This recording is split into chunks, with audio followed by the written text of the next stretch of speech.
Free gold in the United States? Are you kidding me? Actually, no, I'm not.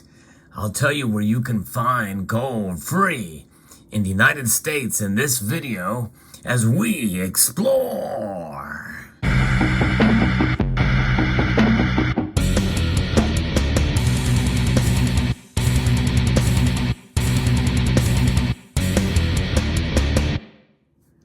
Before I tell you about the free gold that you can find in the United States, you got to understand there is a catch, because the word free always has a catch, especially these days. Very rarely do you find something that is free. It always involves some sort of action or work on your part. But nonetheless, it's about freedom from paying these to get gold. But there will be another price to pay. We'll get to that in a moment. But first, let me tell you about a little bit of a gold that I got where I had to pay these. In other words, the dollar, the debt instrument that we've all come to love and hate, right? But nonetheless, my local coin shop had a really good deal on this St. Gaudens gold coin. Now I'm wearing gloves because I've been working in the yard, so my hands are a little bit grimy. But nonetheless, this piece here I bought, it's an uncirculated St. Gaudens gold coin. And they sold it to me for a bullion price. I kid you not. I was actually quite shocked that they gave me such a great deal on this. Pre-33 gold is starting to creep up with some premiums again. For quite a long time, you could buy St. Gaudens coins and a lot of pre-33 gold, with some exceptions for right around melt value, as a lot of it has been repatriated back from Europe. But this piece here, I love the St. Gaudens, and essentially anytime I see pieces like this, especially for melt value, I'm probably going to jump on it. And of course, it's not quite a full ounce of gold. There's a 0.96 some odd ounces of pure gold in that coin. It weighs a little bit more than an ounce in total, but it has a ounce of copper in it. It's 90% gold. And so I had to tap it out, and I got this tenth of an ounce, 3 gram gold panda, which I typically don't like to buy the gram pieces like this. But I bought this for a couple of different reasons. I kind of like the design on it. I'm not really a big fan of Chinese gold, typically avoid it nowadays. I will not buy any new Chinese gold for a myriad of different reasons, but this was a really good deal for this 3 gram piece. And it does involve China, and it has the year 2020 on the back of it. We all know what happened in 2020. So this is sort of a significant piece, considering what came out of China in 2020. So, but more than anything else, it's pure gold, and it is a tenth, or it's 3 grams of gold to kind of balance that out. Now, that's the gold that I bought, and you can buy gold all over the United States. There's no question about that. But how do you get it without paying dollars? How do you get it free? And what is the cost to do it? Well, we're going to find out. I'm going to be referencing a piece here from Smithsonian Magazine that talks about this, how you can still find gold in the United States. And there's 5 places where you can do it. Millions of Americans have tried their luck at gold panning. In 1852, the peak production year of the gold rush, $81 million worth of gold was discovered in California alone, which actually relates to about $3.2 billion in today's dollars. Now, many of you may have missed the video that I posted recently, but this is kind of related. But I posted a video talking about a staggering statistic that 86% of all the gold has been found in the past 200 years. I'll put a link to that video at the end screen of this video, so stay tuned to the end and you'll see that. But yeah, the kind of gold I'm talking about is this kind of gold here. That's right. It is the kind of gold that you would pan for and you would search for. Golden nuggets. I love golden nuggets. Golden nugget, I'd like one of those. It's a famous line from a famous movie. Post it in the comments below if you remember the movie. In the line, I've actually showed that clip in a prior video from that famous movie. Let's see here. So, but still, 2 centuries later, after this gold rush, prospectors search for gold in public areas across the American West. And public areas typically are indeed public, which means that if there's a fee to get into it, it's going to be a nominal fee.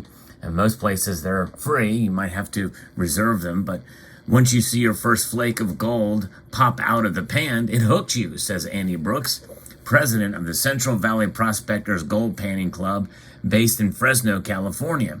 After decades of prospecting, he still finds joy in the hunt.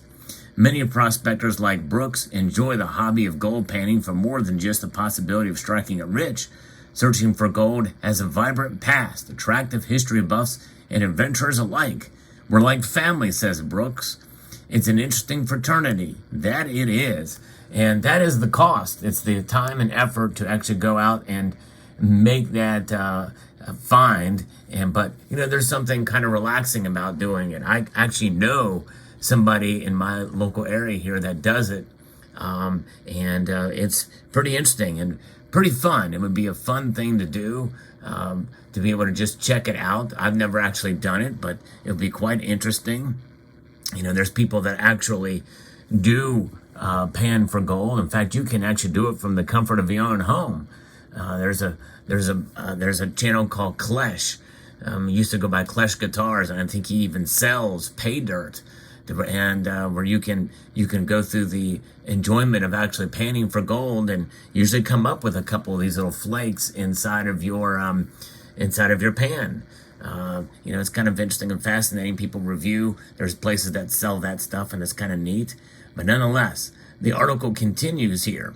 The California Gold Rush began in 1848 when, by chance, a Sutter's Mill employee was inspecting the sawmill and discovered an abundance of these gold flecks in the water.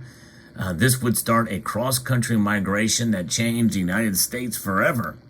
I constantly find new things about areas, either archaeologically or historically, says Brooks. That's just as exciting to me as finding a piece of gold. It enriches your soul when you find out about history. And that is another dividend, more than just the work it takes to actually do it in a time, is to be able to appreciate the archaeological and historic significance of such a venture as going and searching out for gold. The price of gold is always changing, the article continues, but over the past few decades, its value has been increasing significantly. I totally disagree with that statement. The value of gold is constant. It's the price that changes. We understand the value of gold over time. It's measured, and that is really not going to change. The price may change, but the value of gold will not. The value of gold is constant. With a current rate of about $64 per gram, it's a great time to have a stake in the game. And let's take a look at these 5 national hotspots where you can start your search for gold. This is quite intriguing. The first place is in the rocky sediment of Nevada's deserts. Nevada currently produces about 75% of the annual U.S. gold yield. Kind of ironic considering that Nevada is known as the Silver State. While this is primarily through professional mining, the state still allows people to recreationally pan or more frequently metal detect for pieces of gold on publicly owned land. The highest yielding land parcels are mostly claimed for private use, but at the Rye Patch State Recreational Area in Lovelock, about 90 miles northeast of Reno, you can still attempt to strike it lucky. Throughout the 1860s and 1870s, the Rye Patch Mill mined more than $1 million in gold and silver. The mill closed in 1877, and, like many other gold rush settlements, Rye Patch became a ghost town as families moved away to chase other dreams. Now, Rye Patch is a state park that covers more than 2,000 acres of land. While the old mill was primarily a silver mine, now prospectors come from far and wide to find gold. The gold found at Rye Patch can range from flakes to nuggets. And while some nuggets contain a unique chevron pattern, even though a large reservoir sit adjacent to the park, many gold prospectors search for gold on dry land. So it's fascinating to see that. The next place is along the American River in California. Gold panning along the 119-mile American River east of Sacramento is nothing new. It's where the California gold rush started. For decades, 49ers panned and mined along the river, collectively finding over 750,000 pounds of gold. Even though the gold rush has slowed since its peak in the 19th century, prospectors still find gold nuggets in the American River. One place along the river where the public can pan for free is at the Auburn State Recreational Area on the border of Placer and El Dorado counties. At this location, all gold hunting equipment is banned, except for the good old-fashioned gold pan. With recent California snowpacks, the melting snow is causing excitement among California prospectors. When water starts flowing from the mountains, gold flakes can erode off the rocks, washing down into the waterways. The Auburn State Recreational Area features over 100 miles of hiking and horse trails that wind around the American River. So it gives prospectors the opportunity to pan in the different locations in the river and view incredible scenery along the way. The next place, the third, is going to be throughout the Alaskan Yukon River. Alaska has been a draw for prospectors since 1986, when gold was discovered in the Canadian Yukon, beginning the Klondike Gold Rush.